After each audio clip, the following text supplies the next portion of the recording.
Hello प्यारे बच्चों। तो बेटा कैसे आप लोग? उम्मीद है कि आप सब खैरियत से होंगे। आज मैं आपके लिए लाया हूं लास्ट लैब फिजिक्स जो हमारा चल रहा है, लास्ट लैब फिजिक्स, उसका चैप्टर नंबर 2 क्लास 11th के लिए, जो कि चैप्टर है काइनेमैटिक्स। इसमें हम डिस्कस करेंगे मोशन इन स्ट्रेट लाइन, इसमें डिस्कस करेंगे वेक्टर्स, इसमें डिस्कस करेंगे प्रोजेक्टाइल मोशन और सर्कुलर मोशन के वेरिएबल्स। ठीक है, तो 4 पोर्शन जिसमें आएंगे प्यारे बच्चों। आते हैं लास्ट लैब फिजिक्स के चैप्टर नंबर 2 की ओर, जिसका नाम है काइनेमैटिक्स। इस चैप्टर के पीडीएफ नोट्स डाउनलोड करने के लिए आप ये हमारी टेलीग्राम चैनल है, ये आप यहां भी ज्वाइन कर सकते हो। आपको पीडीएफ नोट्स मिलेंगे। ये हमारी व्हाट्सएप चैनल है, स्कैन करके आप ऐड हो सकते हो। तो चैप्टर नंबर 2 काइनेमैटिक्स की ओर आते हैं, मोशन इन स्ट्रेट लाइन, इसकी बेसिक डेफिनेशंस की ओर। Define one dimensional motion. क्या डिफाइन करना है बच्चों आपको? वन डायमेंशनल मोशन आपको डिफाइन करना है। क्या होती है one dimensional motion? Straight line. हाँ, बॉडी की मोशन, किसी भी बॉडी की मोशन, किसी भी बॉडी की मोशन इन स्ट्रेट लाइन, जिसमें एक ही जो है, एक ही डायमेंशन चेंज हो, चाहे एक्स वेरिएबल हो, चाहे वाई वेरिएबल हो, चाहे जेड, तीनों में से एक ही वेरिएबल हो। ठीक है, तो motion of a body in straight line, इसको हम बोलते हैं वन डायमेंशनल मोशन। जैसा कि आप एक बॉडी ले लो और मान लो कि ये बॉडी एक स्ट्रेट लाइन में जा रही है आगे की ओर, सिर्फ एक्स यहां पे वेरिएबल है, तो ये स्ट्रेट लाइन मोशन कहलाएगी वन डायमेंशनल मोशन। बॉडी को रिलीज करो, बॉडी ग्रेविटी के थ्रू नीचे आएगी बिकॉज ऑफ ग्रेविटी, सिर्फ वाई कोऑर्डिनेट चेंज होगा, ये भी है वन डायमेंशनल मोशन। ठीक है, चलो बेटा, define to dimensional motion.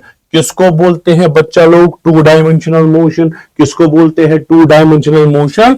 Motion of body in plane, motion of body in plane. Plane में अब मोशन है, अब इसमें दो जो है, दो कोऑर्डिनेट साइमल्टेनियसली चेंज हो रही है। दो कोऑर्डिनेट्स जो है प्यारे बच्चों, वो चेंज हो रहे हैं, वो चेंज हो रहे हैं। चाहे एक्स कोऑर्डिनेट और वाई कोऑर्डिनेट जो है वो चेंज हो, चाहे वाई और जेड चेंज हो, चाहे एक्स और जेड चेंज हो, दो कोऑर्डिनेट्स इन्वॉल्वड है। फॉर एग्जाम्पल प्यारे बच्चों, आप प्रोजेक्टाइल मोशन ले लो, बॉडी को आपने प्रोजेक्ट किया किसी भी एंगल पे, बॉडी गई। ठीक है प्यारे बच्चों, आप देखो इसमें एक्स कोऑर्डिनेट भी चेंज हुआ, इसमें वाई कोऑर्डिनेट भी चेंज हुआ। सो साइमल्टेनियसली एक्स और वाई कोऑर्डिनेट इसमें चेंज हो रहा है, इसको हम बोल सकते हैं two dimensional motion. give an example of motion in two dimensional। Two dimensional की एग्जाम्पल, कौन सी एग्जाम्पल है प्यारे बच्चों? नंबर 1 यही ले लो आप, प्रोजेक्टाइल मोशन, प्रोजेक्टाइल मोशन।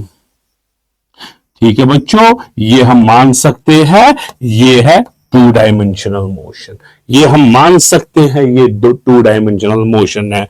अच्छा अच्छा अच्छा, चलो प्यारे बच्चों, ये अर्थ मान लो, ये अर्थ है, ये अर्थ है। ठीक है, अर्थ के अराउंड अराउंड जो है वो मून जा रहा है, इस तरह से मून जा रहा है, इस तरह से मून जा रहा है। अगर आप इसमें प्लेन डालोगे, इसमें प्लेन में आप देखो मून की मोशन जो है वो एक प्लेन में है, मून की मोशन जो है प्यारे बच्चों वो एक प्लेन में है। अगर आप ये अर्थ मानोगे, इसके अराउंड इस तरह से मून डालोगे, जिस प्लेन में मून जा रहा है इसको कट मारोगे, ये एक ही प्लेन में आएगा। सो मून की मोशन अराउंड द अर्थ, ये भी मोशन इन प्लेन है। Motion of moon around the earth, around the earth, ये भी आप ये है ना, ये जो मैंने मोशन बनाई, ये जो मैंने मोशन बनाई, ये आप ले सकते हो 2D मोशन, एक ही प्लेन में। ठीक है प्यारे बच्चों, इतना क्लियर है? चलो बच्चों लोग आगे बढ़ते हैं, आगे बढ़ते हैं। चलो, डिफाइन थ्री डायमेंशनल मोशन। अच्छा, अब 3 डायमेंशंस है, अब क्या होगा? अब बेटा 3 कोऑर्डिनेट्स जो है वो चेंज होंगे। क्या होंगे? 3 कोऑर्डिनेट्स चेंज। एक्स कोऑर्डिनेट भी आ सकता है, वाई भी आ सकता है, जेड भी आ सकता है। इसका मतलब है motion of a body, motion of a body in space, motion plane नहीं, motion of a body in space जो है इसको हम बोल सकते हैं थ्री डायमेंशनल मोशन।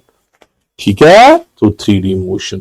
अब चलो बेटा आगे बढ़ते हैं। आपको देखना है ये सारी मोशन जो है, क्या इसमें मोशन इन 1D कौन है, मोशन इन 2D कौन है, मोशन इन 3D कौन है।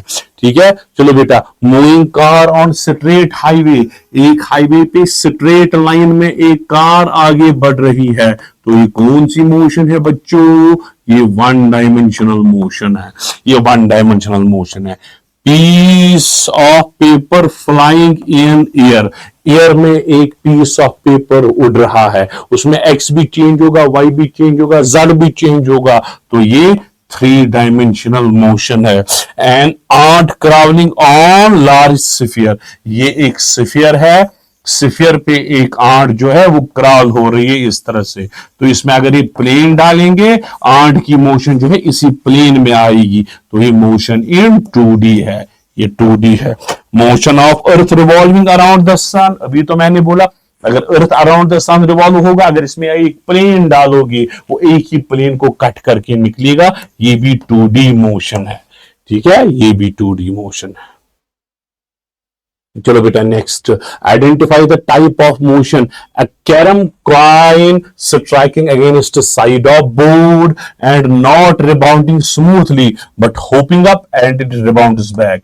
देखिए प्यारे बच्चों, आपने कैरम की कॉइन जो है इसको दूसरे एंड पे लगाया, ठीक है, देखिए एक्स कोऑर्डिनेट भी चेंज हुआ, वाई कोऑर्डिनेट भी चेंज हुआ, लेकिन रिबाउंड होने के बजाय ये ऊपर उठ रहा है, जेड कोऑर्डिनेट चेंज हुआ, सो ये 3D मोशन है। जब गया एक्स और वाई चेंज हुआ, इस तरह से गया, फिर यहां पे इसने जंप मारी, 3D मोशन होगी। A car going along zigzag path, इस तरह से जिगजैग पाथ में कार जा रही है, इसमें एक्स भी चेंज होगा, वाई भी चेंज होगा, तो ये 2 डायमेंशनल मोशन है, तो ये मोशन इन 2D है बच्चों। चलो बेटा, define displacement of particle, what is difference between distance and displacement, what are the characteristics of displacement. जरा बच्चा लोग ये जो है क्वेश्चन नोट डाउन करो।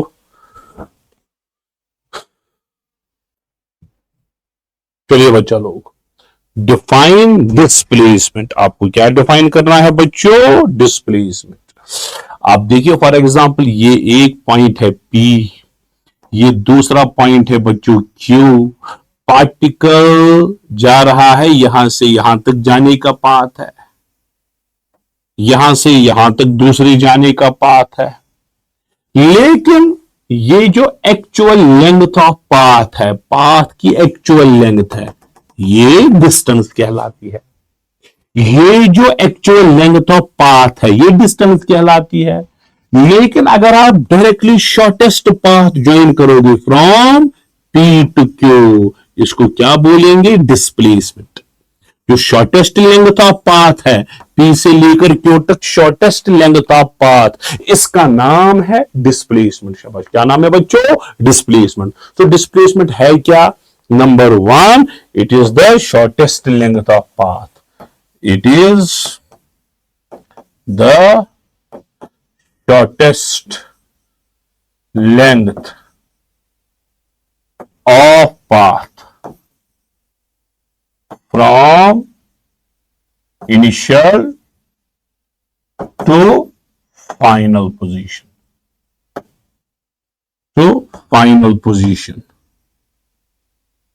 ठीक है, ये है प्यारे बच्चों डिस्प्लेसमेंट। नोट डाउन कीजिए definition.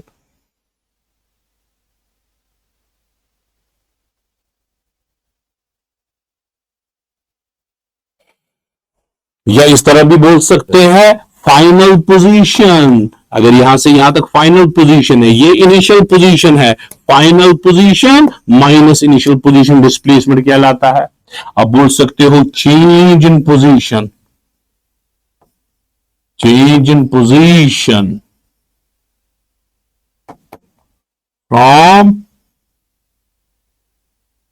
Initial to final point.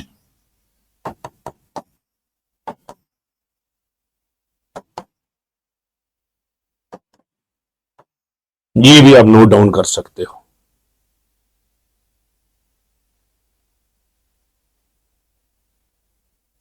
लेकिन जब हम माइनस करते हैं बेटा, हम माइनस करने के लिए final position minus initial position करते हैं। इनिशियल माइनस फाइनल नहीं, फाइनल माइनस। तो आप यहां पे कंफ्यूज हो जाओगे। आप एक काम लिखो, आप इस तरह से लिखो, change in position from final point, from final point.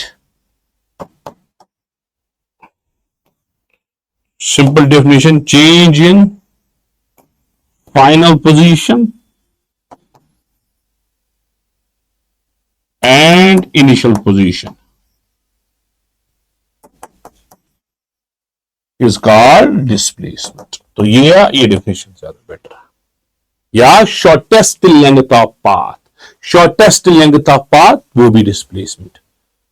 Note down कीजिए बच्चों।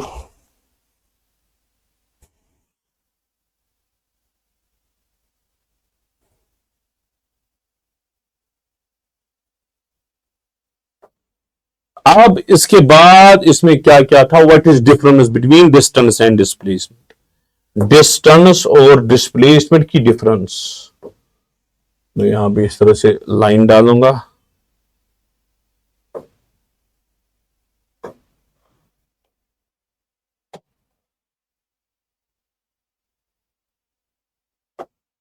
डिस्टेंस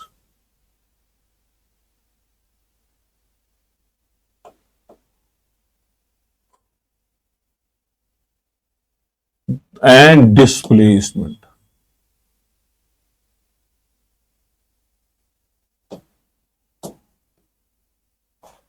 चलिए बच्चा लोग, नंबर वन, डिस्टेंस के रिलेटेड क्या क्या पॉइंट्स। क्या है distance? It is the actual length of path, is the actual length of path.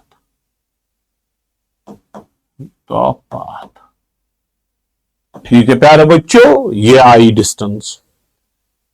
Displacement है क्या? It is the shortest path, it is the shortest path, shortest path from initial to final point, from initial to final point। तो अगर निकालना है displacement delta x, आपको पता है final position minus initial position. ठीक है, ये है डिस्प्लेसमेंट। नंबर टू प्यारे बच्चों, ये जो डिस्टेंस है, क्या ये स्केलर है या वेक्टर है? ये स्केलर है। अब लिख सकते हो it is a scalar quantity. शाबाश, it is a scalar quantity. Number two इसका, it is a vector quantity.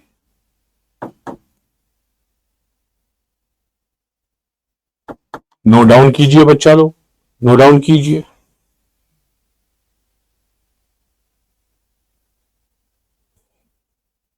Distance जो है प्यारे बच्चों, देखो, अगर बॉडी चली ही नहीं तो डिस्टेंस जीरो, अगर बॉडी चल रही है तो डिस्टेंस का कुछ वैल्यू आएगा, तो इसका वैल्यू जीरो होगा, पॉजिटिव होगा। अब डिस्प्लेसमेंट देखो, डिस्प्लेसमेंट जीरो भी हो सकता है, बॉडी आई चली वापस अपनी पोजीशन पे पहुंची, इनिशियल पोजीशन भी यही, फाइनल पोजीशन भी यही, डिस्प्लेसमेंट जीरो। पॉजिटिव हो सकता है, अगर उल्टी डायरेक्शन में गया तो नेगेटिव भी हो सकता है। सो आप लिख सकते हो इट इज ईदर जीरो और पॉजिटिव। ठीक, अच्छा इसके बारे में बोलो प्यारे बच्चों, ये क्या है? It can be zero, positive and negative. But यहां पे लिख सकते हो, बट ये जो है डिस्टेंस, बट नेवर नेगेटिव। ठीक है, लेकिन ये नेगेटिव हो सकता है। ये पॉइंट भी आप नोट डाउन कर सकते हो बच्चा लोग।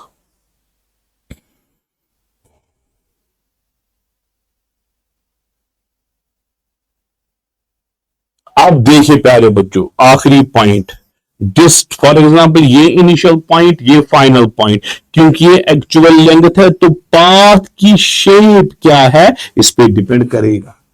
पाथ की shape, so distance depends on shape of path. Path की शेप पे डिपेंड करता है। हाँ, डिस्प्लेसमेंट जो है, डिस्प्लेसमेंट is independent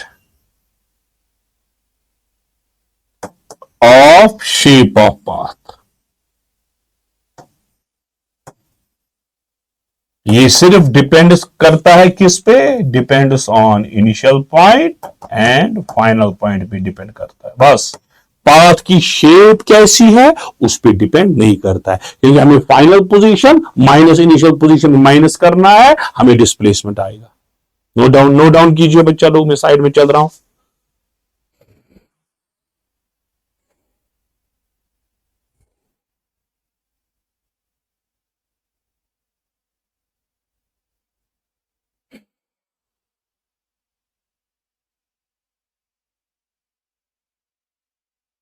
चलो बेटा, उसके बाद क्या था, जरा क्या क्या था question? What are the characteristics of displacement? Displacement के characteristics, characteristics of displacement. Displacement की कैरेक्टरिस्टिक्स क्या है?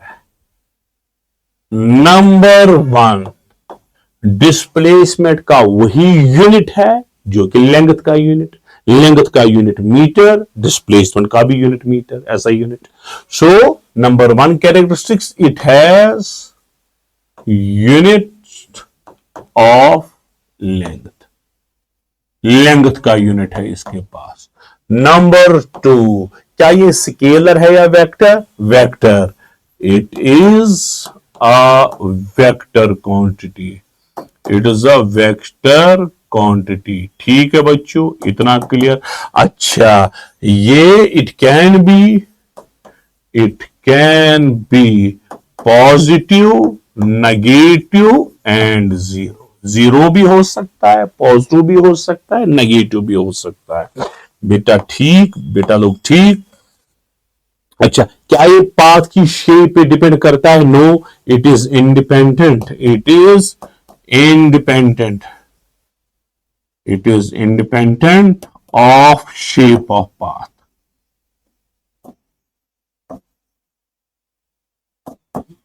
it depends only on initial point and final point। और आखिरी पॉइंट है, देखिए, अगर बॉडी स्ट्रेट लाइन में जा रही है तो जितनी डिस्टेंस उतनी ही डिस्प्लेसमेंट। अगर बॉडी स्ट्रेट लाइन में जा रही है, फिर से, अगर बॉडी स्ट्रेट लाइन में जा रही है तो जितनी डिस्टेंस उतनी ही डिस्प्लेसमेंट। लेकिन अगर बॉडी कर्व्ड पाथ में जा रही है तो डिस्टेंस का वैल्यू ज्यादा, डिस्प्लेसमेंट का शॉर्टेस्ट पाथ उसका वैल्यू कम।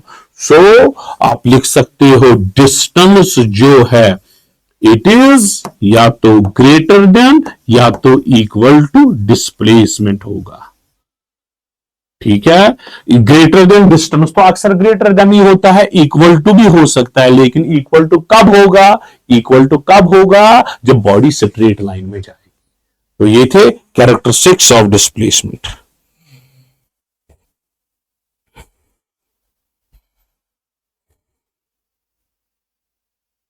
चलो बेटा, नेक्स्ट क्वेश्चन की ओर आते हैं। अच्छा, ये शॉर्ट टाइप होना चाहिए, ये लॉन्ग टाइप नहीं, ये शॉर्ट टाइप है। Is magnitude of displacement always equal to distance? क्या डिस्प्लेसमेंट हमेशा डिस्टेंस के बराबर होता है? Answer is no. नो, ये हमेशा बराबर नहीं होता है। यूजुअली क्या होता है? यूजुअली डिस्टेंस जो है वो ज्यादा होता है। किससे ज्यादा होता है? डिस्प्लेसमेंट से। But when particle moves in straight line, जब पार्टिकल चलता है किस में? स्ट्रेट लाइन में, उस केस में डिस्टेंस जो है वो डिस्प्लेसमेंट के बराबर होता है। ठीक है, under what conditions it will be equal, when particle moves in straight line, distance displacement के बराबर, यूजुअली डिस्टेंस जो है ज्यादा ही होती है लेकिन स्ट्रेट लाइन में इक्वल। सो दोनों को मिला के हमें condition I, distance is greater then या इक्वल टू डिस्प्लेसमेंट, ये हमें दोनों को मिला के कंडीशन आई। चलो बेटा, is it possible that displacement is zero but not the distance, क्या ये पॉसिबल है कि डिस्प्लेसमेंट जीरो होगी, डिस्प्लेसमेंट जीरो होगी लेकिन डिस्टेंस जीरो नहीं होगी? Is it possible? आप बोलोगे yes it is possible, yes it is possible. आप बोलोगे सिचुएशन, पार्टिकल ने यहां पॉइंट पी से स्टार्ट किया, आगे आगे बढ़ता गया, वापस अपनी पोजीशन पे पहुंचा। जब पार्टिकल वापस अपनी पोजीशन पे पहुंचा, how much is displacement? Zero, displacement zero लेकिन डिस्टेंस है। सो आप लिख सकते हो when particle returns back to its original position, returns back to its original position, returns back to its original position।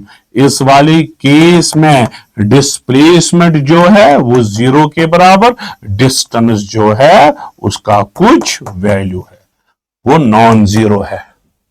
तो यही एक्सप्लेन करना था बच्चों। आगे बढ़ते हैं, distinguish between speed and velocity. चलिए बच्चा लोग नोट डाउन कीजिए question.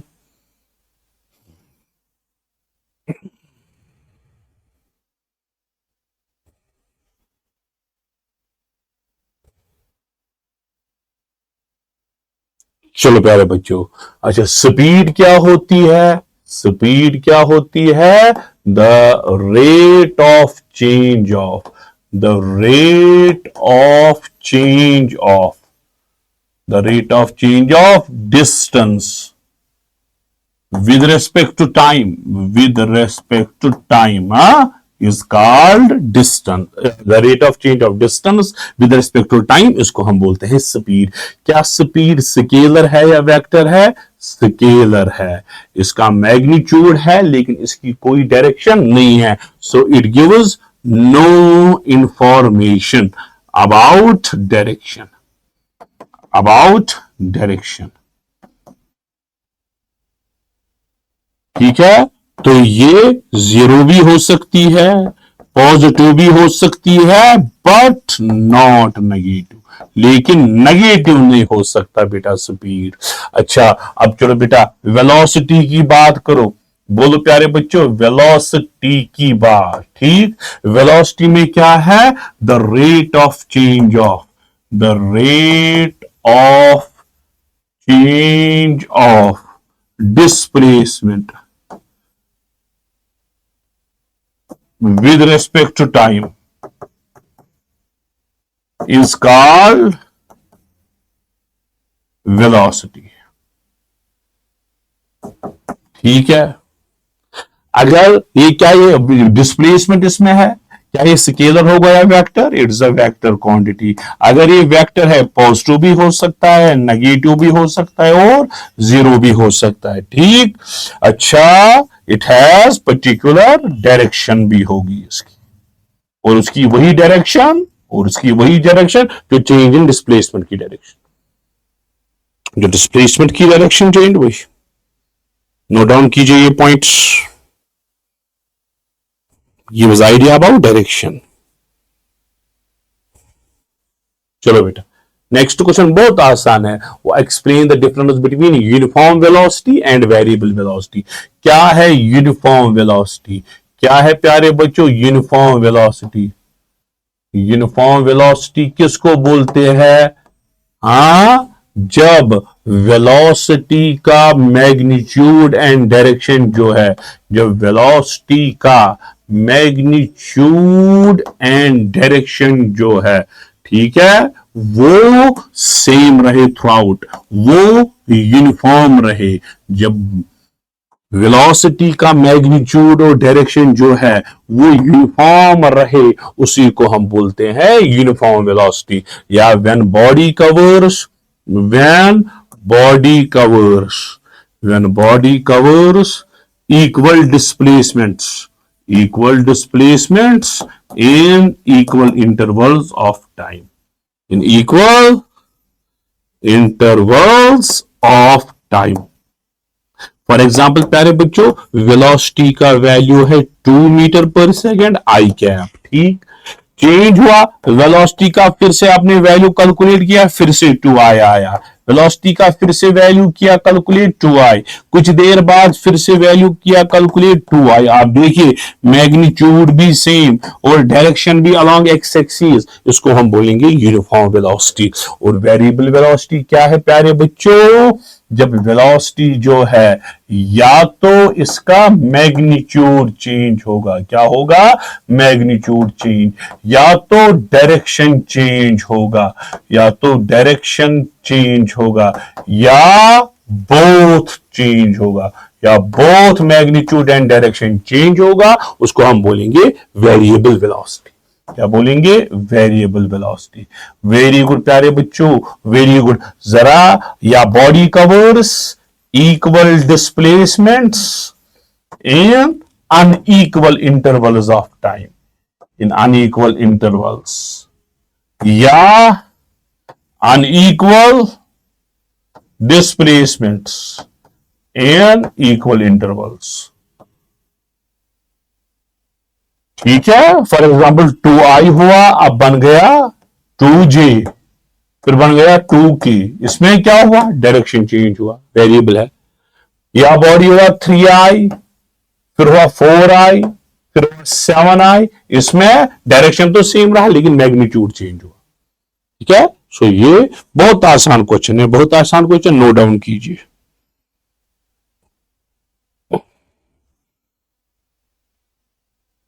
What does slope of position time graph gives? चलो बच्चा लोग, यहां से मैंने प्लॉट किया पोजीशन x, यहां से मैंने प्लॉट किया टाइम t। ठीक है, ये इस तरह से ग्राफ है। ठीक है, यहां पे इसका वैल्यू है x1, ठीक, यहां पे इसका वैल्यू है x2, यहां पे इसका वैल्यू है T1, यहां पे इसका वैल्यू है T2। ठीक है बच्चों, ये थीटा स्लोप है। जरा यहां से पूरा x2 नीचे x1, जरा यहां से यहां तक क्या आएगा? x2 minus x1। यहां पे आपको आया, जरा क्या आया बच्चों? T2 minus T1। जरा स्लोप किसके बराबर आया? स्लोप आया परपेंडिकुलर बाय बेस। जरा परपेंडिकुलर किसके बराबर? x2 minus x1। जरा बेस किसके बराबर? T2 minus T1, perpendicular by base. ये हुआ डिस्प्लेसमेंट, हाँ, ये हुआ टाइम, ये हुआ डिस्प्लेसमेंट, ये हुआ टाइम। डिस्प्लेसमेंट में टाइम क्या होता है? वेलोसिटी। सो कंक्लूजन क्या निकला? स्लोप जो है वो वेलोसिटी देगा। हाँ, तो आप लिख सकते हो slope of displacement time graph, slope of displacement time graph gives velocity.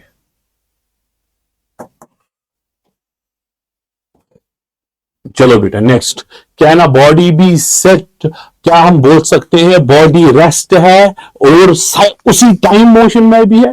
क्या बोल सकते हैं बॉडी रेस्ट में भी है, मोशन में भी है? बोल सकते हैं। ये डिपेंड करता है, ये डिपेंड करता है फ्रेम ऑफ रेफरेंस पे, फ्रेम ऑफ रेफरेंस पे। हाँ, ये आप पहले बोल सकते हो यस, ये हम बोल सकते हैं, ये depends on frame of reference. For example बेटा, आपने इस तरह से एक गाड़ी ली, गाड़ी में इस तरह से एक इंसान है और दूसरा इंसान है, दूसरा इंसान गाड़ी के बाहर। अगर मैं इस इंसान की बात करूं, ये आदमी बोलेगा चलो ए रखेंगे, इसका नाम बी रखेंगे, इसका नाम सी रखेंगे।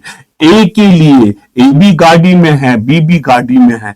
ए बोलेगा बी वाला जो है ये मेरे सामने बैठा हुआ है, ये तो रेस्ट पे है। लेकिन सी वाला बोलेगा नहीं, ये बी वाला जो गाड़ी के साथ चल रहा है ये तो मोशन में है। So yes, it depends on frame of reference. ठीक है, फॉर एग्जाम्पल आप ये लिख सकते हो, दो आदमी गाड़ी में है, एक गाड़ी के बाहर।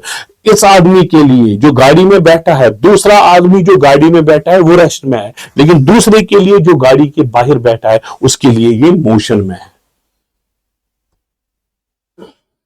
Can a body have constant speed but variable velocity? क्या बॉडी की स्पीड कांस्टेंट हो सकती है बट वेरिएबल वेलोसिटी? आप बोलोगे यस, ये पॉसिबल है। स्पीड कांस्टेंट हो, वेलोसिटी वेरिएबल हो। बॉडी जा रही है along x axis 2 metre per second speed, अब ऊपर गई फिर से 2 मीटर पर सेकंड स्पीड, ठीक है। अच्छा, व्हाट अबाउट स्पीड? इस केस में स्पीड जो है प्यारे बच्चों वो सेम रहा। स्पीड का वैल्यू यहां भी 2, यहां भी 2। What about velocity? वेलोसिटी पहले 2 आई कैप था, उसके बाद 2 जे कैप है, तो वेलोसिटी जो है वो वेरिएबल है क्योंकि इसकी डायरेक्शन चेंज हो रही है। ठीक है बच्चों, चलो आगे बढ़ते हैं। If the time displacement graph of a particle is parallel to time axis, अच्छा ये इस तरह से ग्राफ है, एक साइड से डिस्प्लेसमेंट है, दूसरे साइड से टाइम है, is parallel to time axis, इस तरह से है, इस तरह से है ग्राफ। जरा इसका मतलब क्या हुआ? टाइम आगे बढ़ता गया लेकिन डिस्प्लेसमेंट जो है वो चेंज नहीं हुई। डिस्प्लेसमेंट ना ऊपर गई ना नीचे गई, एक ही जगह है, डिस्प्लेसमेंट का कांस्टेंट वैल्यू है। तो इसका मतलब है पार्टिकल जो है जब डिस्प्लेसमेंट चेंज ही नहीं हुआ, पार्टिकल जो है वो रेस्ट पे है, पार्टिकल इज एट रेस्ट। चलो बेटा, show that displacement of a particle in a given interval is equal to area under velocity time graph. ठीक है, डिस्प्लेसमेंट जो है वो डिस्प्ले आपको दिखाना है, डिस्प्लेसमेंट जो है, ठीक है, is equal to area under velocity time graph of uniform motion. ठीक है बच्चों, चलो यूनिफॉर्म मोशन की बात करेंगे। क्या करेंगे बात? यूनिफॉर्म मोशन की बात। आपको दिखाना है ये जो डिस्प्लेसमेंट है वो एरिया है। किसका एरिया है? Area under velocity time graph, area under velocity time graph, ये आपको दिखाना है। क्वेश्चन नोट डाउन कीजिए बच्चा लोग।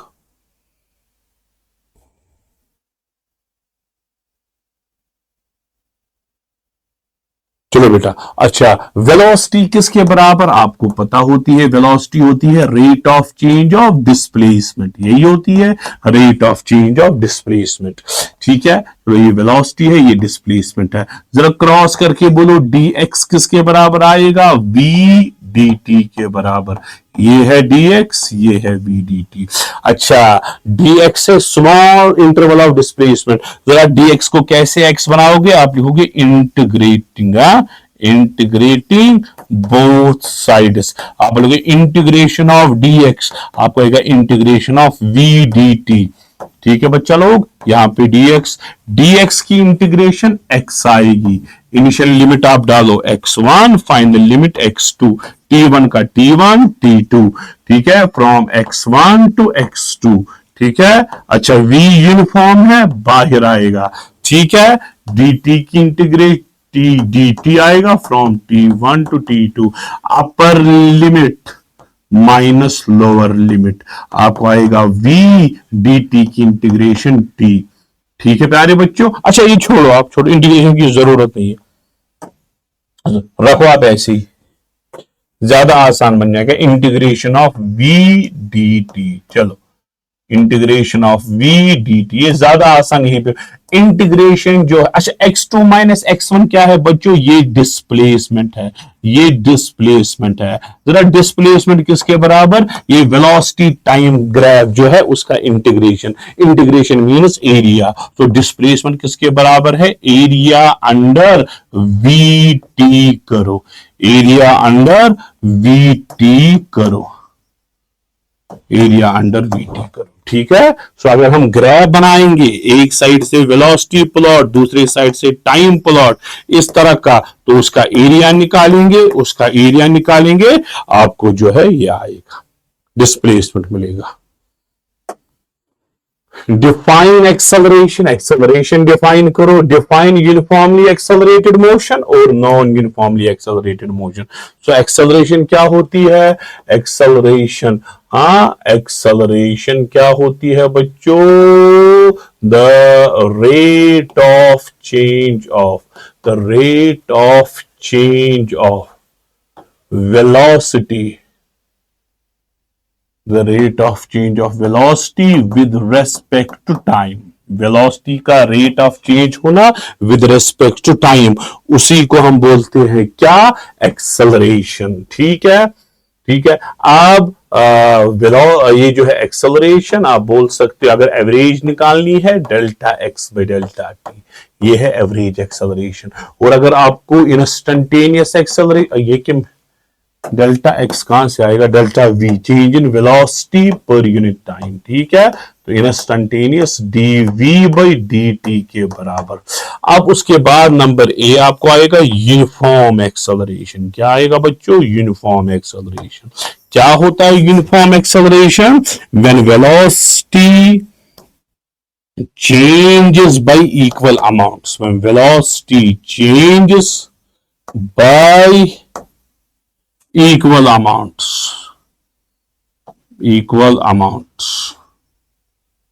in equal intervals of time.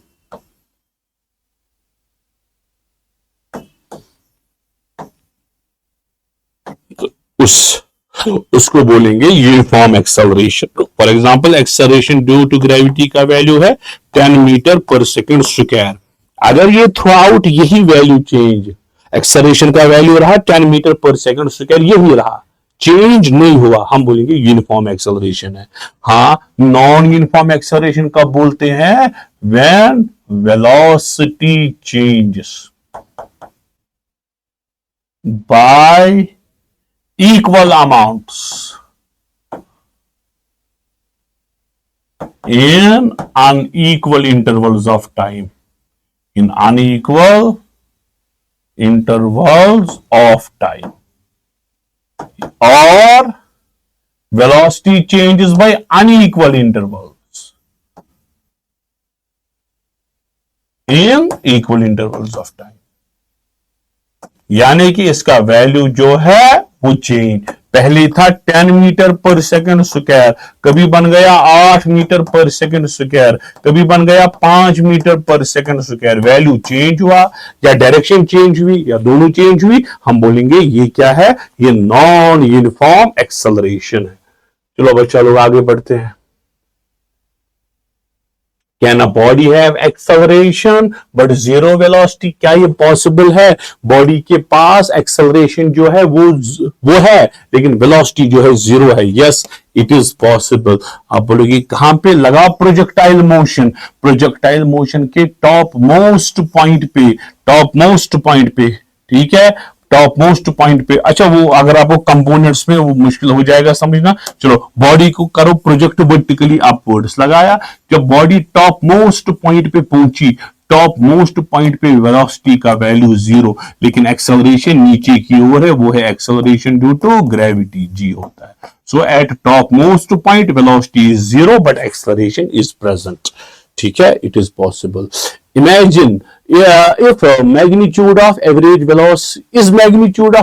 velocity always equal to average speed? Under what conditions average velocity and average speed कब same होगी? आपको पता है प्यारे बच्चों, डिस्टेंस जो है वो या तो ग्रेटर देन और इक्वल टू डिस्प्लेसमेंट है। ठीक है, ये तो सबको पता है। ठीक, जरा इसको टाइम से डिवाइड करो, इसको टाइम से डिवाइड करो। ठीक, डिस्टेंस बाय टाइम क्या हुई? स्पीड इज ग्रेटर देन और equal to velocity. So speed जो है वो या तो ग्रेटर देन है या तो equal to velocity. Is always equal? क्या ऑलवेज इक्वल है? No, they are not always equal. अच्छा, कब इक्वल होगा? When body travels in straight line. When body travels in straight line with uniform speed, in straight line with uniform speed, straight line में चला और uniform speed से चला, उस case में ठीक है जो एवरेज वेलोसिटी होगी वो होगी इक्वल टू एवरेज स्पीड के बराबर। ठीक है, तो ये आएगा उस टाइम कंडीशन। अच्छा, draw model graph, displacement time graph और velocity time graph. Uniform velocity है, बॉडी की वेलोसिटी क्या है? यूनिफॉर्म, बॉडी की वेलोसिटी है यूनिफॉर्म। देखिए बॉडी की वेलोसिटी, चलो ये वेलोसिटी बनाएंगे, ये टाइम बनाएंगे।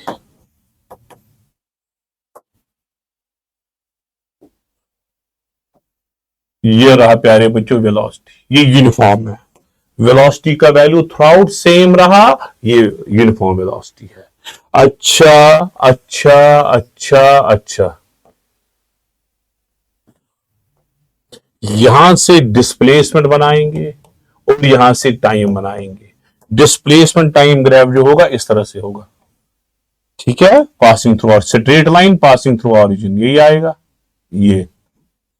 तो इस केस में क्या होगा प्यारे बच्चों, इसका जो स्लोप है, इसका जो स्लोप है वो कांस्टेंट है, स्लोप है कांस्टेंट, इसीलिए वेलोसिटी जो है वो कांस्टेंट आई। तो यूनिफॉर्म स्पीड के लिए distance time graph, straight line passing through origin, velocity constant. Derive 3 equations of motion graphically. रुकिए बेटा 1 मिनट।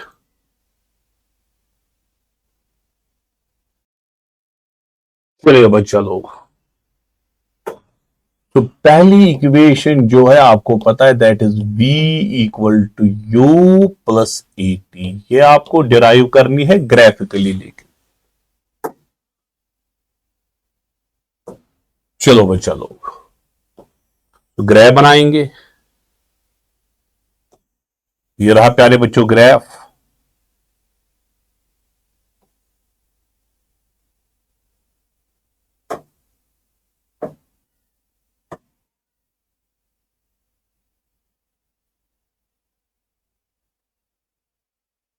चलो बच्चा लोग, आपको समझ आएगा अभी ये मसला क्या है। देखो ये है ओ, ठीक, यहां से वेलोसिटी v प्लॉट करेंगे, यहां से टाइम t प्लॉट करेंगे। हुआ क्लियर पे प्यारे बच्चों? सो वेलोसिटी जो है, बॉडी स्टार्ट हुई with some initial velocity. Initial velocity जो है वो यहां पे रखेंगे, क्योंकि यहां पे 0 इनिशियल वेलोसिटी, यहां पे इनिशियल वेलोसिटी u। ठीक है बच्चों, ठीक है, यहां क्लियर। वो नाम रखेंगे यहां पे a, ठीक है, यहां पे b, यहां पे थीटा नाम रखेंगे, और बॉडी एक्सेलरेट हुई यूनिफॉर्मली। शाबाश, बॉडी क्या हुई? एक्सेलरेट यूनिफॉर्मली, और इस स्ट्रेट लाइन में ऊपर चली गई, यूनिफॉर्मली एक्सेलरेट हुई, एक्सेलरेशन कांस्टेंट है, इस तरह से बॉडी चली। इसकी फाइनल वेलोसिटी जो है वो v के बराबर है, ठीक है। और यहां से यहां तक टाइम इसको t लगा। ओ ए बी, चलो यहां पे c रखेंगे नाम, यहां पे d रखेंगे नाम, ठीक है। सो ओ ए है क्या? Initial speed. ओ डी है क्या? टाइम। ए सी भी इसी के बराबर होगा, और बी तक, डी से लेकर बी तक, यहां से लेकर यहां तक फाइनल वेलोसिटी वी है। अब ये जो है इस ग्राफ का आप मुझे स्लोप बनाइए। स्लोप जो होगा tan ऑफ थीटा होता है। स्लोप होगा प्यारे बच्चों, स्लोप जो है जरा वो किसके बराबर होगा? Perpendicular by base. अगर आप ये वाला ट्रायंगल ले रहे हो, नीचे वाला ट्रायंगल ले रहे हो, ये हुआ परपेंडिकुलर, ये हुआ बेस। परपेंडिकुलर हुआ BC एंड टाइम हुआ AC। स्लोप, ठीक है, tan theta perpendicular by base. ये किसका स्लोप है? Velocity time graph. Velocity time graph का स्लोप होता है एक्सेलरेशन। एक्सेलरेशन आपको आएगा BC बाय AC, ठीक। Acceleration A, what is BC बच्चों? BC होगा total BD minus CD, BD minus CD, आपको आएगा BD minus CD divided by AC। AC और OT एक ही है, आप AC बोलो, आप OD बोलो, एक ही है, OD बोलो। चलो बच्चा लो, बहुत ही आसान। A, what is BD? BD और O, यहां से देखो BD जो है ना, D से लेकर B तक, ये y कोऑर्डिनेट है, final velocity v minus CD जो है, CD जो है U के बराबर है, ठीक है। और OD जो है बच्चों, वो टाइम t के बराबर, क्रॉस जाएगा v minus u equal to a t, इसको राइट ट्रांसफर करो, v equal to u plus a t. ये है प्यारे बच्चों आपकी derivation number 1, graphically note down कीजिए।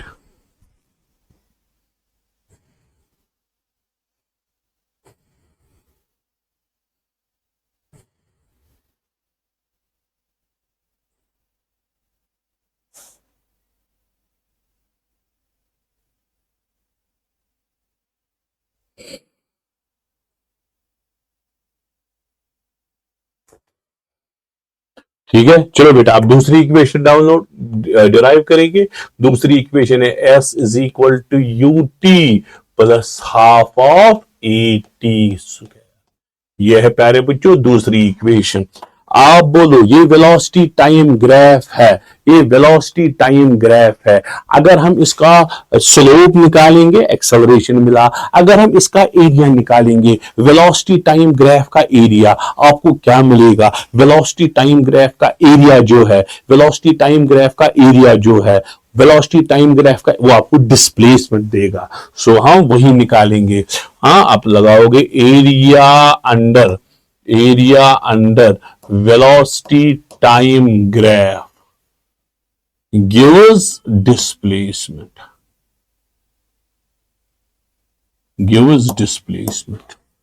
ठीक है बच्चा लोग, ठीक है बच्चा लोग, इतना क्लियर है। चलो बेटा जरा बोलो एरिया किसके बराबर आएगा? बोलो प्यारे बच्चों एरिया किसके बराबर आएगा?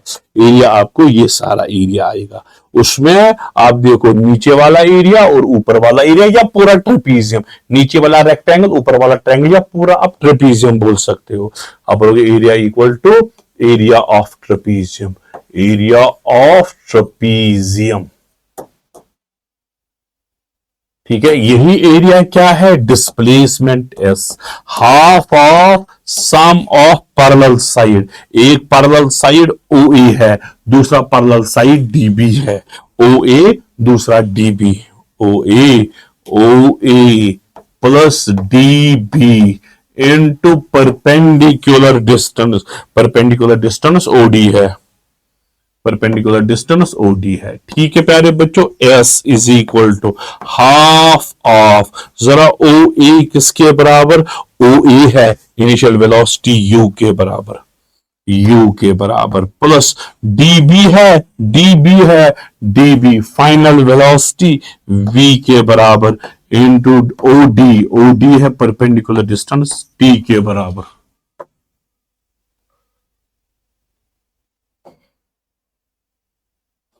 S is equal to U plus V by 2 into T। ठीक है, जरा v का वैल्यू आप जानते हो from first equation of motion, आपको पता है v का वैल्यू है u प्लस ए टी के बराबर।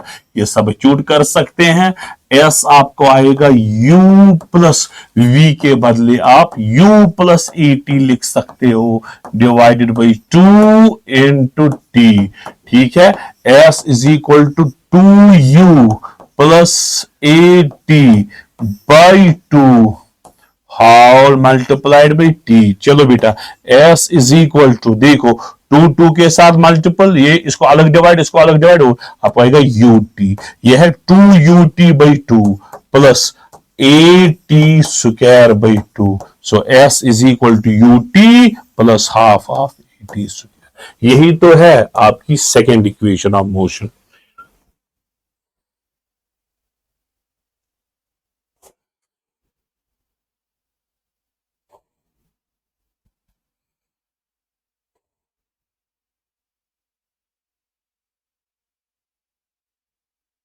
ठीक है बच्चा लोग नोट डाउन कीजिए।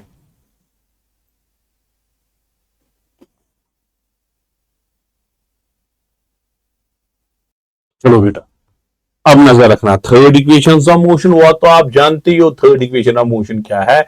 v square minus you square equal to 2as। ठीक है बच्चा लोग, ये है तीसरी इक्वेशन ऑफ मोशन। आप नजर रखिए बच्चा लोग। ठीक, इसी ग्राफ का वापस स्टेप नंबर 1 जो है वो हम फॉलो करेंगे। ये s, ये वाला s, फिर से फॉलो करेंगे जरा। एस किसके बराबर आएगा? Half of O A plus D B into O D. S is equal to half of O A plus D B into O D. यही है, O A plus D B into O D. ठीक है, S आपको आएगा 2s is equal to O A plus D B whole multiplied by O D. यही आया। ठीक है, अब देखिए बेटा, ओ डी जो है, ओ डी जो है वो है ना AC के बराबर। ओ डी के बदले आप AC लिख सकते हो। चलो बेटा, आपको आएगा 2s divided by O A plus D B is equal to AC। AC O D के बदले आपने AC लिखा। ओ ए यू के बराबर, डी बी वी के बराबर इक्वल टू AC। तो ये रही आपकी इक्वेशन नंबर 1। चलो बेटा, इतना क्लियर है? अच्छे से क्लियर है? नोट डाउन कीजिए step number 1।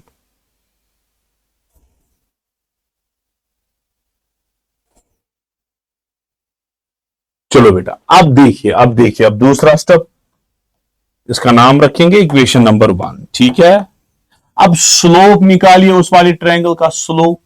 Velocity time graph का स्लोप एक्सेलरेशन होता है।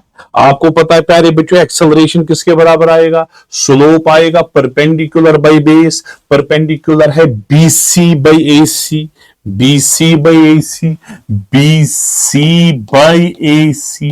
इतना क्लियर है? अच्छा, AC आपको आया BC डिवाइडेड बाई A के बराबर। AC आपको आएगा BC। जरा BC किसके बराबर है बच्चों?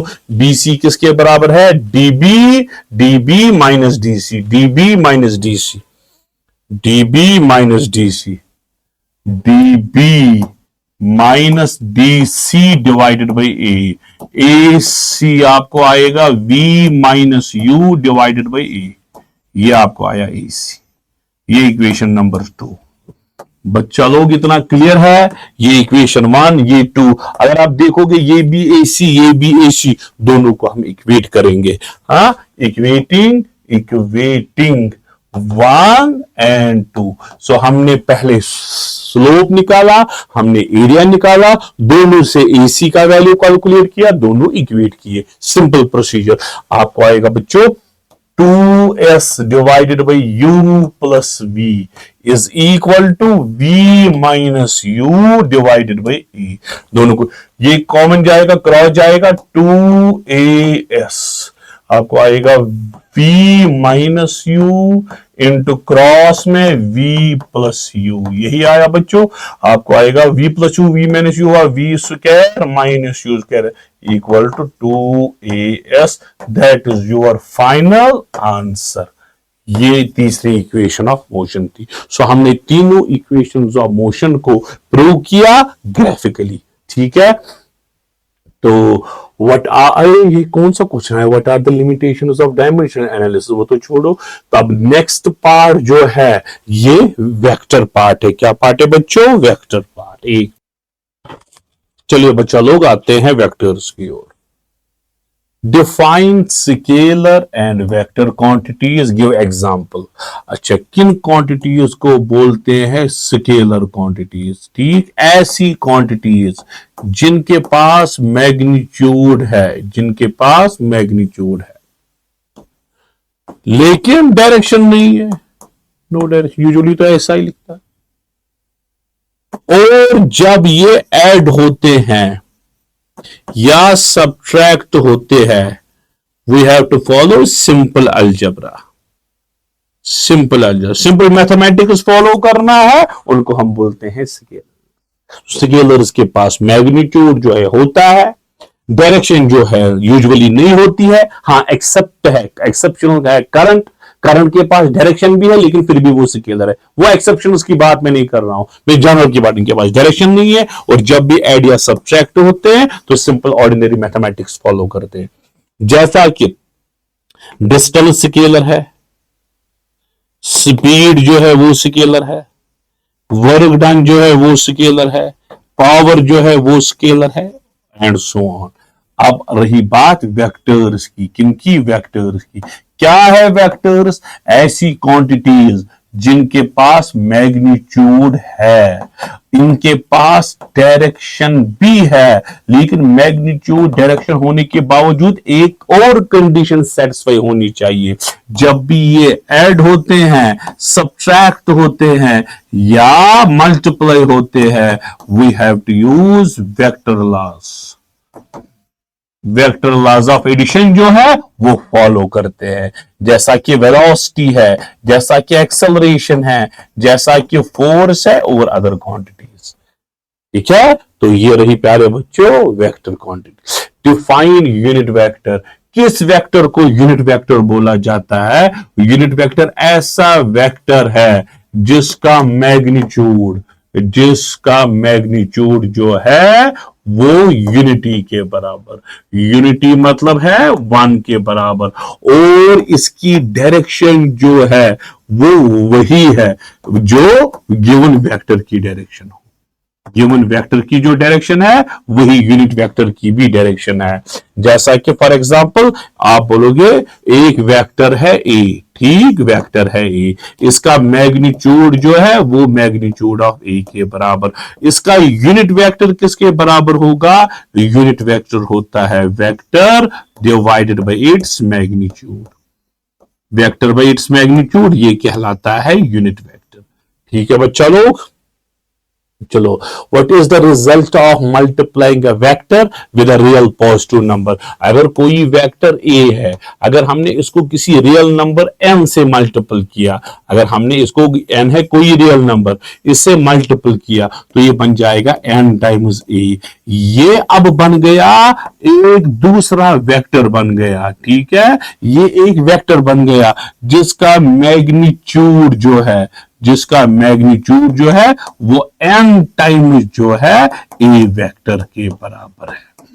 ठीक है, सो अगर हम किसी भी वेक्टर को, किसी भी, फॉर एग्जांपल वेक्टर ए है, इसको 3 से मल्टीप्लाई करेंगे, ये अब नया वेक्टर बन गया जिसका मैग्नीट्यूड 3 टाइम्स ए के बराबर है। ठीक है बच्चा लोग, अच्छा, which of the following are meaningful? Meaningful क्या? Addition of any two scalars तो आपस में ऐड होते रहते हैं। For example 2 metre plus 4 metre किसके बराबर? 6 मीटर के बराबर है। तो ऐसा तो होता है, तो ये कोई मीनिंगफुल मतलब है क्या? कोई और क्वांटिटी यहां पे निकली? नहीं, लेंथ ऐड करके लेंथ ही निकली। ठीक है, मास ऐड करेंगे, मास ही निकलेगा, तो ये कोई मीनिंगफुल सच नहीं है। It is not meaningful. Addition of scalar to vector, क्या स्केलर वेक्टर के साथ ऐड हो सकता है? No, never. So it is not meaningful. यहां पे तो ऐड होता है लेकिन आंसर भी तो वही स्केलर ही निकला, तो इसमें कोई मीनिंग की बात नहीं है। यहां पे multiplication of vector by any scalar, अगर कोई वेक्टर ए है, आपने इसको किसी स्केलर n से मल्टीपल किया, ये बन गया नया वेक्टर जो n टाइम्स ए है। क्योंकि ये नया वेक्टर बन गया तो ये मीनिंगफुल है। ठीक है, मल्टीप्लीकेशन ऑफ एनी 2 स्केलर्स, अगर आप 2 स्केलर्स को मल्टीप्लाई करोगे क्या दूसरी क्वांटिटी निकलेगी? बिल्कुल। फॉर एग्जांपल लेंथ है आपके पास, ब्रेड्थ है, आपने लेंथ और ब्रेड्थ को मल्टीप्लाई किया, आपको एरिया मिला, आपको दूसरी क्वांटिटी मिली, तो ये मीनिंगफुल है। एडिशन ऑफ 2 वेक्टर्स, क्या ये मीनिंगफुल है? क्या 2 वेक्टर्स आपस में ऐड होते हैं? यस। जब हम 2 वेक्टर्स को आपस में ऐड करेंगे हमें तीसरा वेक्टर मिलेगा जिसको हम बोलते हैं रिजल्टेंट वेक्टर। ठीक है, does the nature of vector change, क्या वेक्टर का नेचर चेंज होगा when it is multiplied by a scalar? जब हम इसको किसी स्केलर के साथ मल्टीप्लाई करेंगे क्या वेक्टर चेंज हो सकता है? यस, चेंज हो सकता है। आप बोलेंगे सर कैसे? मास जो है क्या है? स्केलर है ना। एक्सेलरेशन क्या है एक्सेलरेशन? ये वेक्टर क्वांटिटी है। अब इन दोनों को मल्टीप्लाई करो, मास इंटू एक्सेलरेशन, मल्टीप्लाई किया स्केलर और वेक्टर को, आपको नई क्वांटिटी मिली। उस नई क्वांटिटी का नाम क्या है? फोर्स आएगा मास इंटू एक्सेलरेशन के बराबर। सो ये जो है क्या नेचर ऑफ वेक्टर चेंज हुआ? हाँ, मास और एक्सेलरेशन को मल्टीप्लाई किए, नई क्वांटिटी फोर्स निकली, तो ये नेचर ऑफ वेक्टर जो है यहां पे चेंज हुआ। If a physical quantity has both magnitude and direction, is it necessary a vector? Body के पास मैग्नीट्यूड है, बॉडी के पास मैग्नीट्यूड है, बॉडी के पास डायरेक्शन भी है, क्या जरूरी है कि ये वेक्टर है? Is it necessary it is a vector quantity? Yes, yes, ये वेक्टर क्वांटिटी हो सकती है। नो, जरूरी नहीं कि ये वेक्टर क्वांटिटी हो। आप बोलोगे सर क्यों? क्योंकि वेक्टर होने के लिए मैग्नीट्यूड की जरूरत है, डायरेक्शन की भी जरूरत है, और तीसरा है वेक्टर लॉज फॉलो होने चाहिए। Vector laws follow. करंट जो है बच्चों, करंट के पास मैग्नीट्यूड भी है, करंट के पास डायरेक्शन भी है, लेकिन वो वेक्टर लॉज फॉलो नहीं करती, इसलिए वो स्केलर है। So is rotation always a vector quantity? जब भी हम रोटेट करेंगे, क्या रोटेशन हमेशा वेक्टर क्वांटिटी है? नो। हाँ, स्मॉल डिस्प्लेसमेंट्स के लिए, स्मॉल डिस्प्लेसमेंट्स के लिए ये वेक्टर है, तो जरूरी नहीं कि हमेशा ऑलवेज जो है वो वेक्टर हो। चलो बेटा, state triangle law of vector addition, state parallelogram law of vector addition, और आपको मैग्नीट्यूड निकालना है, magnitude of resultant, direction of resultant निकालना है, और पैरेलल और परपेंडिकुलर के टाइम यही चीजें निकालनी है। चलो बच्चा, पहले हम स्टेट करेंगे क्या? Triangle law of vector addition. Triangle law of vector addition क्या होता है? ये ट्रायंगल लॉ क्या फरमाता है? ये ट्रायंगल लॉ, ट्रायंगल लॉ फरमाता है ये एक वेक्टर है, ठीक है, ये दूसरा वेक्टर है। अगर हम इसको रिप्रेजेंट करेंगे टू साइड्स ऑफ ट्रायंगल से, टू साइड्स ऑफ ट्रायंगल से टेकन इन सेम ऑर्डर, एक का वेक्टर का है, दूसरे की टेल, ये आपस में मिल गई, इनको बोलते हैं वेक्टर्स इन सेम ऑर्डर। इनका जो रिजल्टेंट है वो तीसरा साइड देगा, टेकन इन अपोजिट ऑर्डर, ये है इसका रिजल्टेंट आर। ठीक है, तो क्या स्टेट करता है? If two vectors are represented by two sides of triangle taken in same order, taken in same order, then their resultant is given by third side taken in opposite order, taken in opposite order।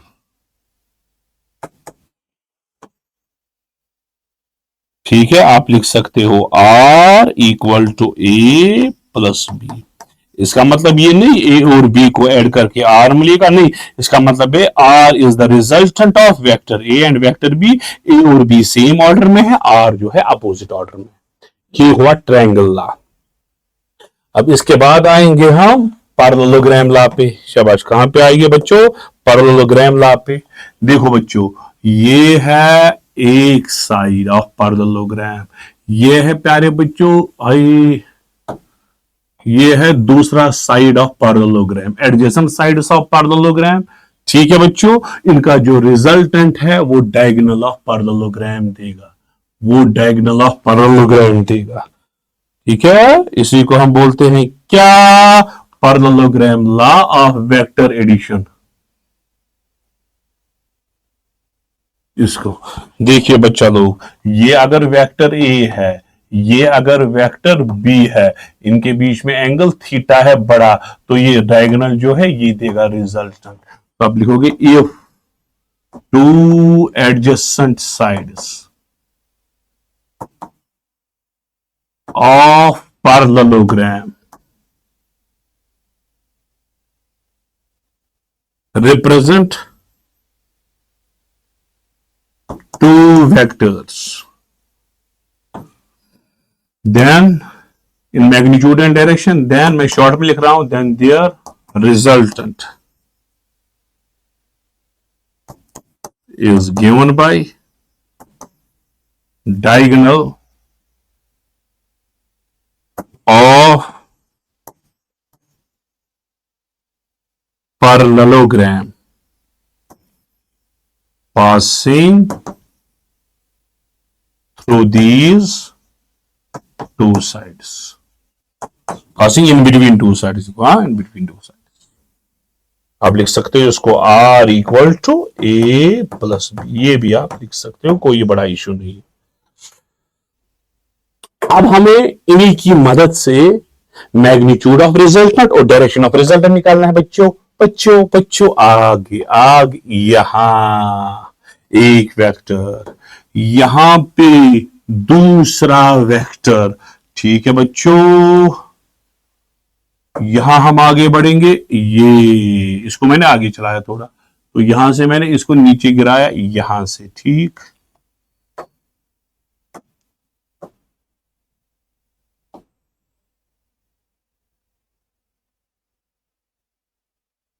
देखिए बच्चा लोग, ये है vector A, यहां से यहां तक magnitude इसका, यहां से यहां तक इसका मैग्नीट्यूड। ये है वेक्टर बी, यहां से यहां तक इसका मैग्नीट्यूड, ये हुआ ओ, ये हुआ ए, ये हुआ बी, ये हुआ सी, ठीक है बच्चों। दो वेक्टर्स के बीच में एंगल ये है थीटा। आप बोलोगे सर क्यों? क्योंकि angle between two vectors, angle between their heads और एंगल बिटवीन देयर टेल्स होता है। यहां पे एक का हेड, दूसरे की टेल, सो इंटरनल वाला एंगल नहीं आएगा। ए वाले वेक्टर को आगे बढ़ाओ, आपको एक्सटीरियर वाला एंगल बिटवीन टू वेक्टर्स आएगा, ठीक है बच्चा लोग। ये रहा बी का यहां से यहां तक, ए जरा बी का एक कंपोनेंट बोलो। यहां आप देखो प्यारे बच्चों, ये वाला ट्रायंगल ए बी सी आपने परपेंडिकुलर डाला, ठीक है, ए सी बी, चलो ट्रायंगल ए सी बी, बोलो प्यारे बच्चों कॉस थीटा किसके बराबर? बेस बाय हाइपोटेन्यूज, बेस आएगा ए सी, हाइपोटेन्यूज आएगा ए बी के बराबर, ठीक है। ए बी आएगा बी क्रॉस मल्टीपल, जरा ए सी क्या आएगा? बी कॉस ऑफ थीटा, ए सी आपको आएगा बी कॉस ऑफ थीटा, यहां से लेकर यहां तक। साइन थीटा जरा किसके बराबर? परपेंडिकुलर बाय हाइपोटेन्यूज, परपेंडिकुलर है बी सी, हाइपोटेन्यूज है ए बी के बराबर, ठीक। सो बी सी आपको आएगा A B sine of theta, A B किसके बराबर? बी, बी सी आपको आएगा बी साइन ऑफ थीटा, तो बी बी सी आया आपको बी साइन ऑफ थीटा, ठीक है। अब जो है प्यारे बच्चों, आपको ये भी निकला, यहां से यहां तक ये भी निकला। अब आप मुझे बोलिए प्यारे बच्चों, ये रिजल्टेंट का एंगल है बीटा, छोड़िए आप। रिजल्टेंट का वैल्यू ओ से लेकर बी तक है, सो ओ बी जो है दैट गिव्स रिजल्टेंट। शाबाश, ओ बी गिव्स व्हाट? शाबाश, रिजल्टेंट। जरा ये ट्रायंगल ले लो बी सी ओ, ट्रायंगल ले लो बी सी ओ, हाइपोटेन्यूज है ओ बी, ओ सी है बेस, बी सी है perpendicular, hypotenuse square is equal to base square plus perpendicular square, तो आप बोल सकते हो O B square is equal to O C square plus B C square, यही आएगा। ओ बी है आर स्क्वायर, जरा ओ सी किसके बराबर? O C A plus B cos theta, A plus B cos theta whole square plus B C B sine theta whole square, ठीक है। इसका magnitude निकालना है, वैल्यू निकालना है, हाइपोटेन्यूज का value base square plus perpendicular, base से यहां तक ए बी कॉस थीटा, जरा आर स्क्वायर कितना आएगा? A square A plus this square plus B cos theta whole square plus twice A B cos theta plus B sine theta whole square, R square जरा आपको आया ए square, इन दोनों में से जरा क्या कॉमन आएगा? बी स्क्वायर कॉमन आया, और ब्रैकेट में आएगा cos square theta plus sine square theta, cos square theta plus sine plus twice A B cos of theta cos square theta plus sine square theta 1 के बराबर, R square is equal to a square plus b square plus twice A B cos of theta. जरा R का value क्या आएगा, under root of a square plus b square plus twice A B cos of theta.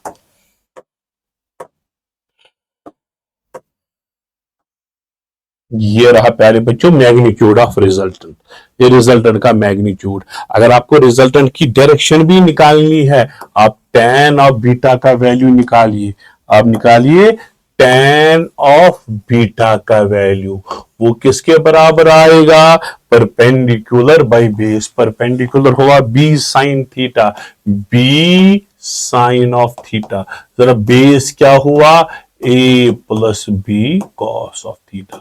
So this is the direction of resultant, resultant vector की direction. So you have got magnitude of resultant, you have got direction of resultant. अगर आप बोलिए बेटा if two vectors are parallel, अगर दो vectors आपस में parallel है, so theta का वैल्यू 0 आएगा, resultant का वैल्यू आएगा under root of a square plus b square plus twice A b, cos 0 1 होता है, cos थीटा यहां पे है, तो रिजल्टेंट आपको आएगा under root of a plus b whole square, square root गया, रिजल्टेंट आपको आएगा ए प्लस बी के बराबर।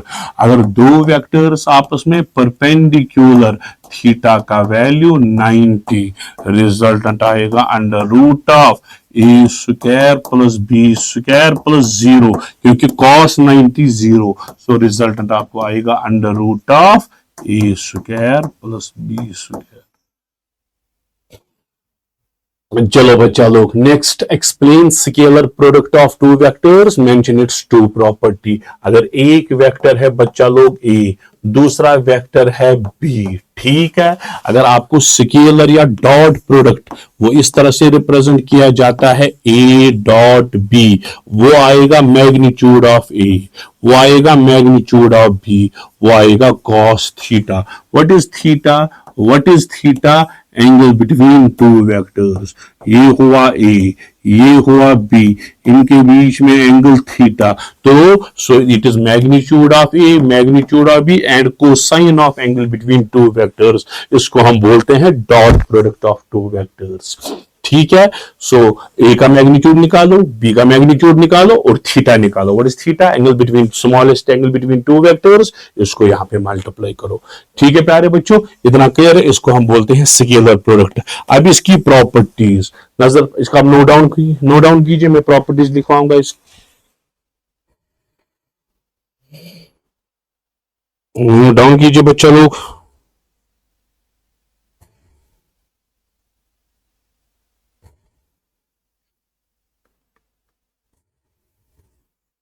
नंबर 1, अगर आप बेटा ए डॉट बी करोगे, वही करोगे बी डॉट ए, वैल्यू दोनों का सेम आएगा, ए dot b, b dot a, यानी कि डॉट प्रोडक्ट जो है वो क्यूमिटेटिव है, क्यूमिटेटिव, क्यूमिटेटिव मतलब ए डॉट बी करो या बी डॉट ए करो, वो दोनों बराबर आएंगे।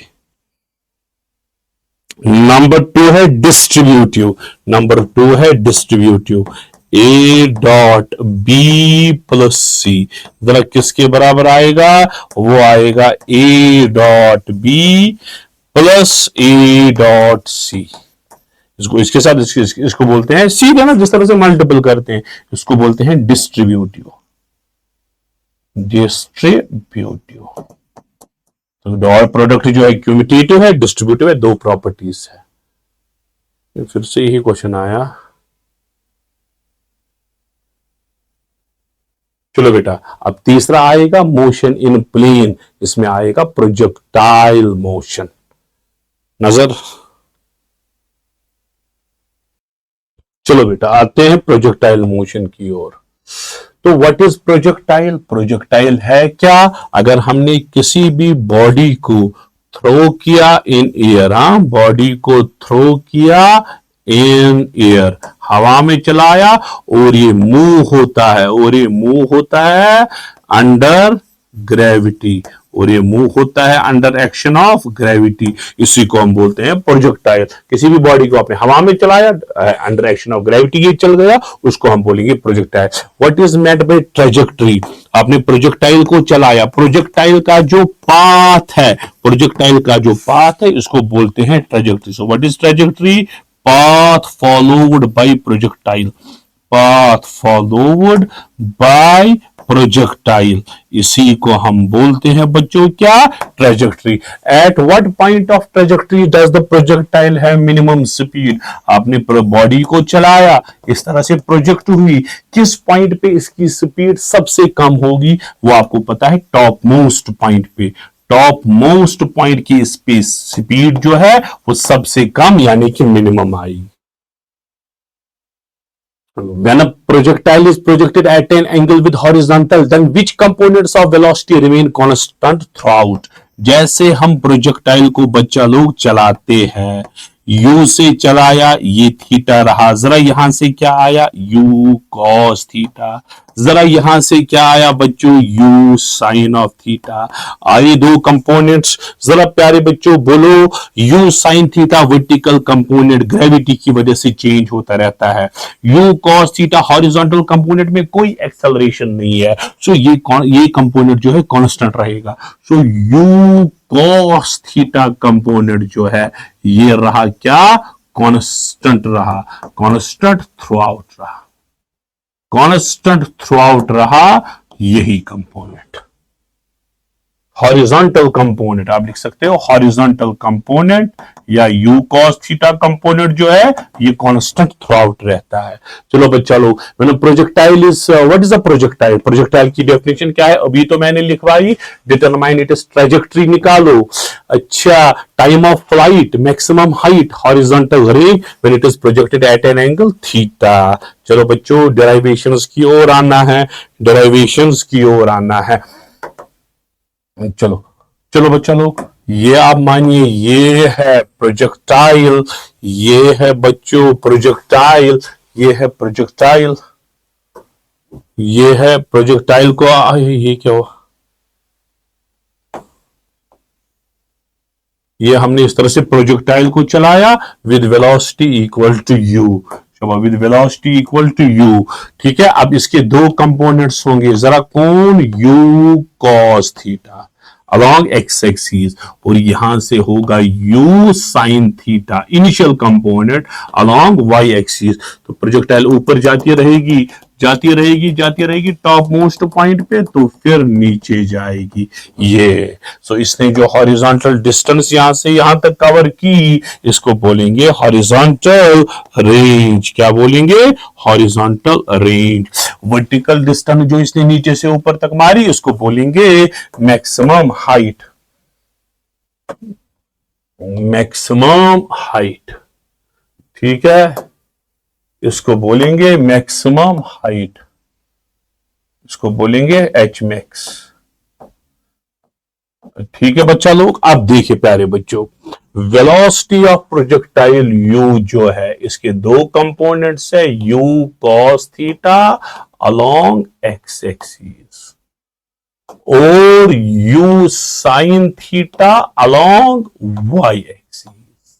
ठीक है, along x axis what will happen? u cos theta जो है वो रहेगा यूनिफॉर्म थ्रू आउट।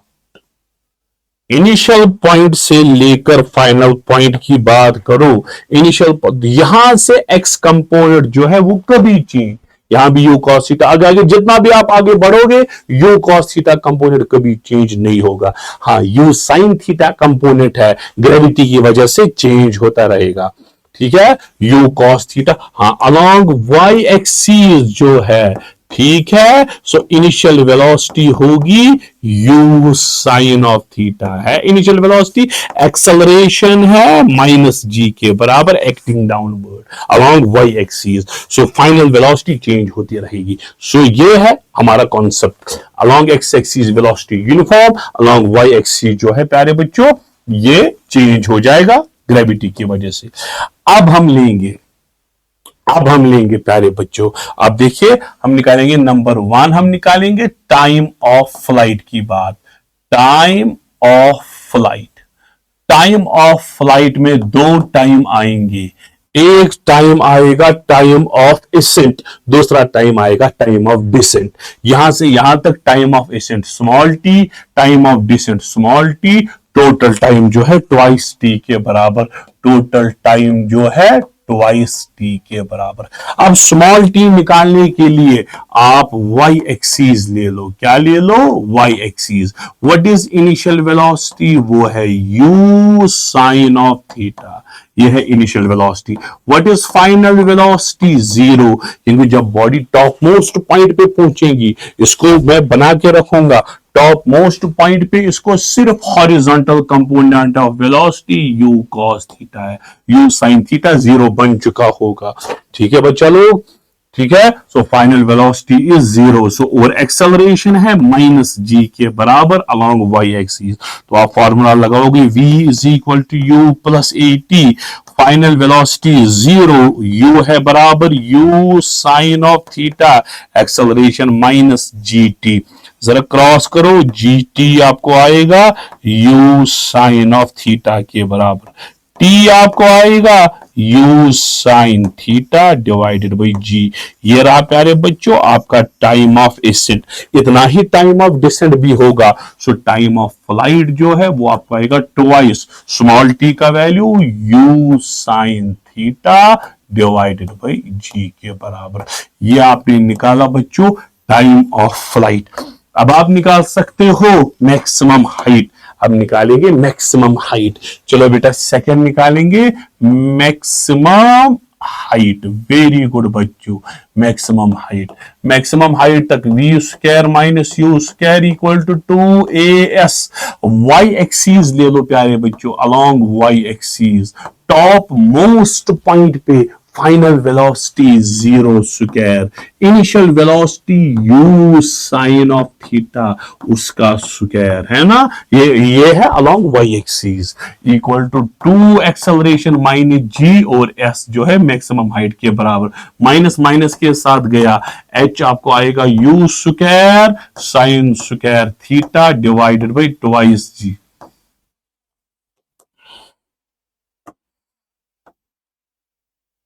ठीक है बच्चों लोग,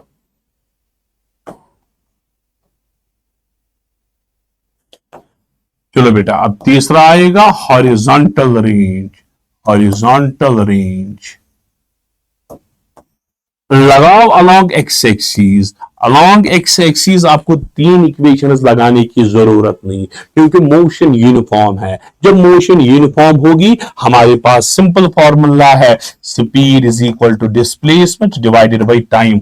जरा डिस्प्लेसमेंट x क्या आएगा, v इंटू टी। जरा x किसके बराबर आएगा, what is velocity along x axis, u cos theta. What is t, total time.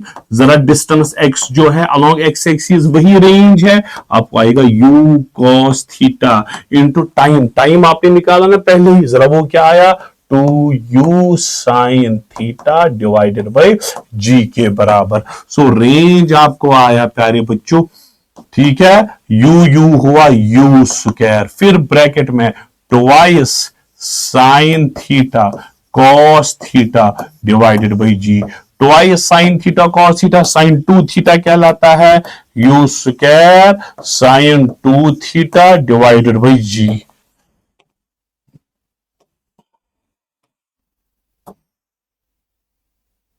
ये है प्यारे बच्चों रेंज की फॉर्मूला, ठीक है।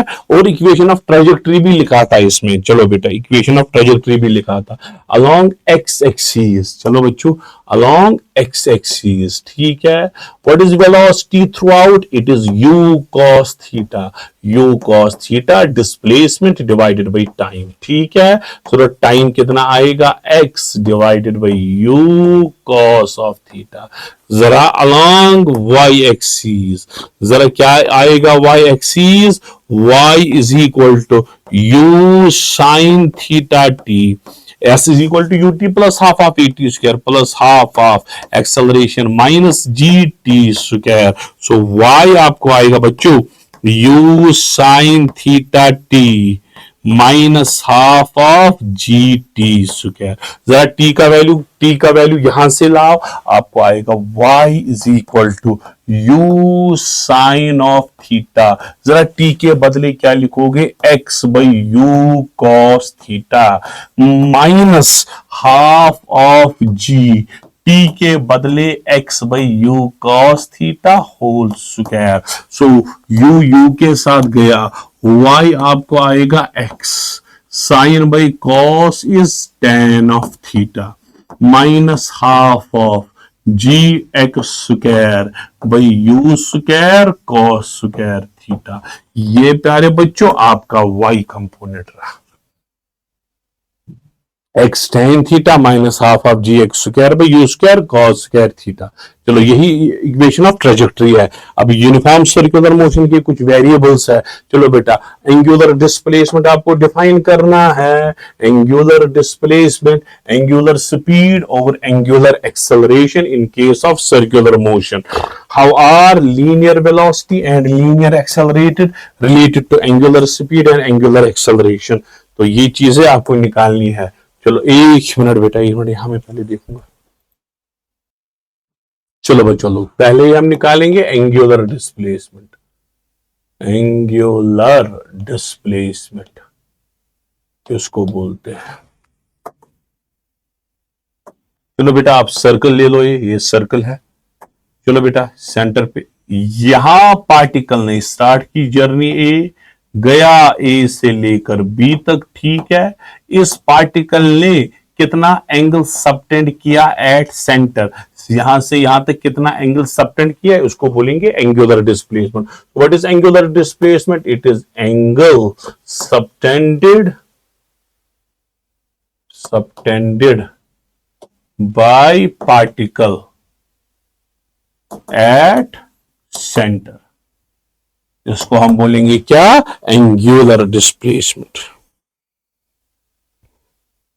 इन गिवन इंटरवल ऑफ टाइम। और अगर एक कंप्लीट साइकिल होगा, फॉर वन कंप्लीट साइकिल, जरा कितना एंगल ट्रेस किया इसने? 360, theta equal to 2 pi radian या 360 डिग्री। ये हुआ एंगुलर डिस्प्लेसमेंट। अब है प्यारे बच्चों दूसरी डेफिनेशन क्या है? Angular displacement, angular speed. चलो बेटा दूसरा है एंगुलर स्पीड। एंगुलर स्पीड क्या होता है बच्चों? Angular speed rate of change of angular displacement. Angular displacement कितना चेंज हुआ पर यूनिट टाइम, पर यूनिट टाइम। इसी को हम बोलते हैं एंगुलर स्पीड ओमेगा। तो D by d t of angular displacement theta आएगा। यह है प्यारे बच्चों एंगुलर स्पीड। अच्छा अच्छा अच्छा अच्छा अच्छा, जरा एक कंप्लीट या आप बोलेंगे एंगुलर डिस्प्लेसमेंट का रेशो टाइम के साथ वन साइकिल के लिए जरा डिस्प्लेसमेंट कितनी होती है? 2 पाई। अच्छा टाइम कितना होता है? Capital T. तो एक साइकिल के लिए एंगुलर स्पीड का वैल्यू 2 पाई बाई टी आएगा। चलो बेटा तीसरी डेफिनेशन क्या है? Angular acceleration.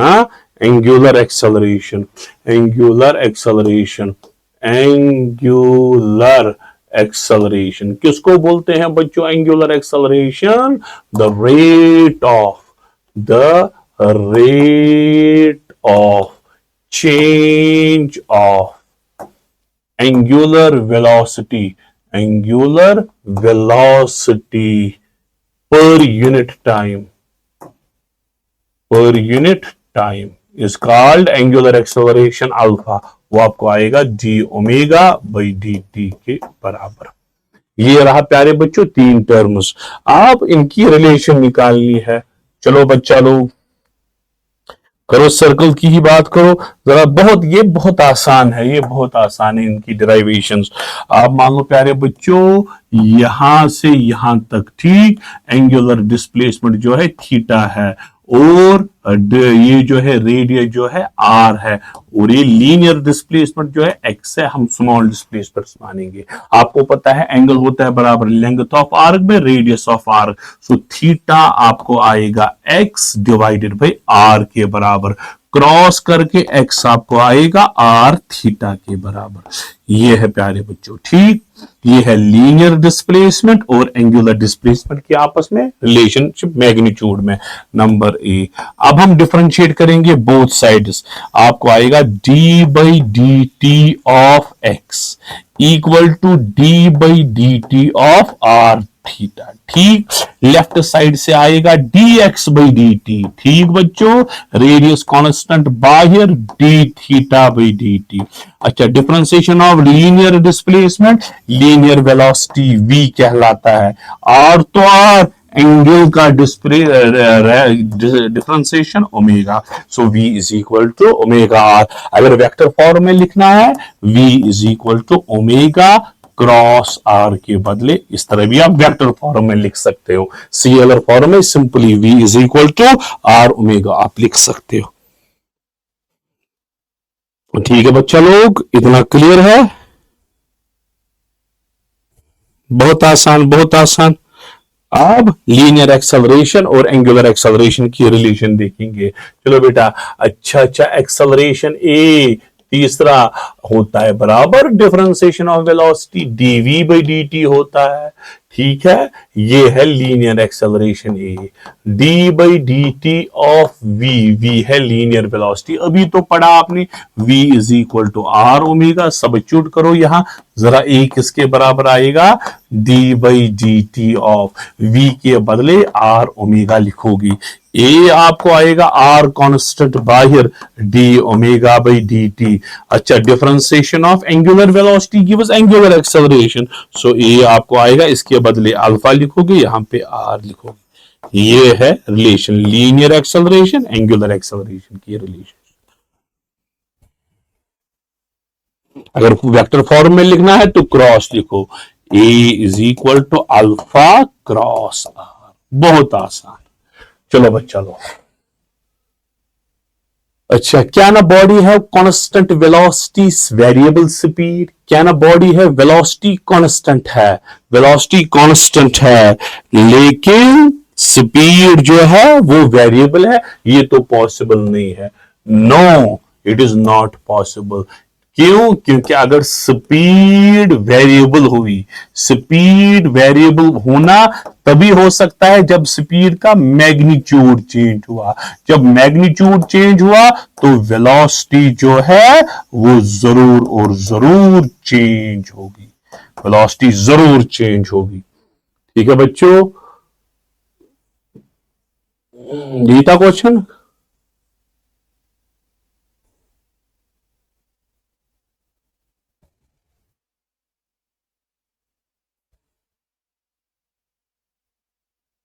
इसका एक और क्वेश्चन आप देखो, कैन अ बॉडी हैव, चलो, कैन अ बॉडी हैव